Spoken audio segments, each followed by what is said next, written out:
2026 წლის 2 მარტიდან ანტიკორუფციული ბიურო გაუქმდება, მისი ფუნქციები კი სრულად სახელმწიფო აუდიტის სამსახურს გადაეცემა. ამის შესახებ ქართული ოცნების პარლამენტის თავმჯდომარე შალვა პაპუაშვილმა დღეს გამართულ ბრიფინგზე განაცხადა. შალვა პაპუაშვილის თქმითვე მომავალი წლის 2 მარტიდან გაუქმდება პერსონალურ მონაცემთა დაცვის სამსახურიც. გარდა ამისა 2026 წლის 1 იანვრიდან უქმდება ბიზნეს ომბუდსმენის აპარატიც, რომლის ფუნქციებიც ეკონომიკის სამინისტროს შემადგენლობაში გადავა. ოცნების პარლამენტის თავმჯდომარე ამტკიცებს, რომ ცვლილებები სახელმწიფო რესურსების ოპტიმიზაციას ემსახურება.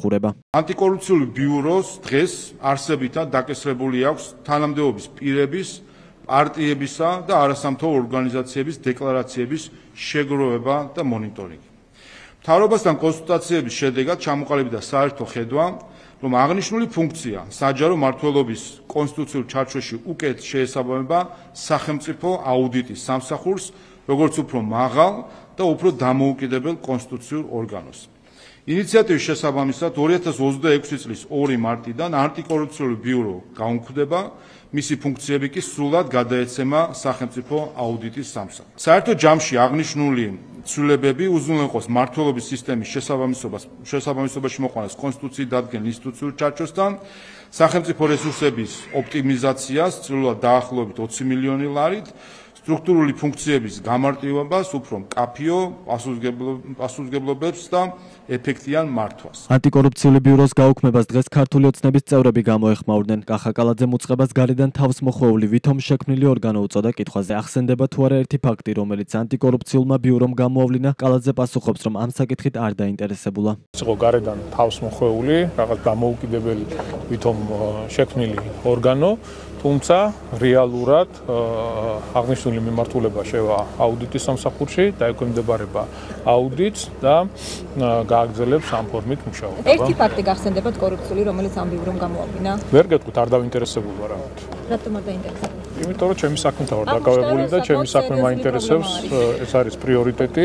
ოპოზიციაში ამბობენ, რომ ქართული ოცნებისთვის მიუღებელია ნებისმიერი ინსტიტუტი, რომელიც ფორმალურად მაინც ასოცირდება კორუფციასთან ბრძოლასთან. მათი ნაწილი მიიჩნევს, რომ კუპრაშვილი ირაკლი ღარიბაშვილის კადრად მოიაზრება, შესაბამისად ქართულმა ოცნებამ ის ამ მეთოდით ჩამოიშორა. ქართული ოცნებისათვის მიუღებელია ნებისმიერი ინსტიტუტი, რომელიც ასოცირდება, თუნდაც ფორმალურად მაინც დაევალება კორუფციასთან ბრძოლა და ეს კიდევ ერთხელ ადასტურებს, რომ კორუფცია არის ის საფუძველი, რომელსაც ეყრდნობა ქართული ოცნება. იმავდროულად რაჟდენ კუპრაშვილი მოიაზრებოდა ღარიბაშვილის კადრად, ამიტომ ქართულმა ოცნებამ გადაწყვიტა, რომ ეს კლანებს შორის ბრძოლა უკვე კანონის სახით გადაწყვიტოს და გააუქმოს ეს სამსახური. ასევე გაუმართლებელია ეს გადაწყვეტილება იმ თვალსაზრისით, რომ აუდიტის სამსახურის ფუნქციები კონსტიტუციურად აბსოლუტურად სხვა არის და საერთაშორისო სტანდარტებით მართებული არის, რომ ანტიკორუფციული სამსახური თავის საგამოძიებო და სამოსამართლეო ფუნქციებით დამოუკიდებელი სტატუსის სახით არსებობდეს. ერთი სიტყვით, ეს გადაწყვეტილება ეხება არა კორუფციის სფეროში რეფორმების გატარებას, არამედ კიდევ უფრო მეტი ბუნდოვანება იყოს კორუფციასთან ბრძოლის თვალსაზრისით ამ ქვეყანაში. ქართული ოცნების პირობებში იმდენად მარგინალიზდა უმნიშვნელოვანესი წესით, უმნიშვნელოვანესი ორგანო, ეს არის ანტიკორუფციული ბიურო, რომ მისი გაუქმება გახდა გარდაუვალი.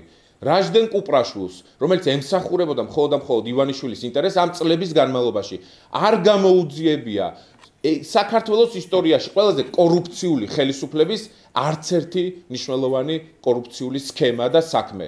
ეს იყო კარმუშკა პარტიული მუშაკებისთვის, რომელიც ემსახურებოდა ივანიშვილის ინტერესებს. მისი გაუქმება, გადანაცვლება აუდიტის სამსახურში და ასე შემდეგ არის წყალი საქართველოს მოქალაქეებისთვის იმ ხელისუფლების მხრიდან, რომელიც არის საქართველოს ისტორიაში ყველაზე კორუფციული ხელისუფლება, არალეგიტიმური მთავრობა, რომელიც ამ პოლიტიკურ გადაწყვეტილებებს ღებულობს. გასულ კვირას მედიაში გავრცელდა ინფორმაცია, რომ ანტიკორუფციული ბიუროს ხელმძღვანელი რაჟდენ კუპრაშვილი თანამდებობას ტოვებდა, რაც უწყებაში არ დაადასტურეს. მოგვიანებით კუპრაშვილმა ჟურნალისტებს უთხრა, რომ თანამდებობაზე დარჩებოდა მანამდე, სანამ ეს უწყება იარსებებდა. ანტიკორუფციული ბიურო 2023 წელს შეიქმნა. მისი შექმნა ევროკომისიის 12 პუნქტიან გეგმაში მეოთხე რეკომენდაცია იყო და გულისხმობდა ანტიკორუფციული მექანიზმების გაძლიერებას. მოგვიანებით ანტიკორუფციული ბიუროს ზედამხედველობა გავრცელდა 2024 წელს მიღებულ რუსულ კანონზე და ფარაზე. რაჟდენ კუპრაშვილმა არასამთავრობო ორგანიზაციების წინააღმდეგ არაერთი საქმე წამოიწყო.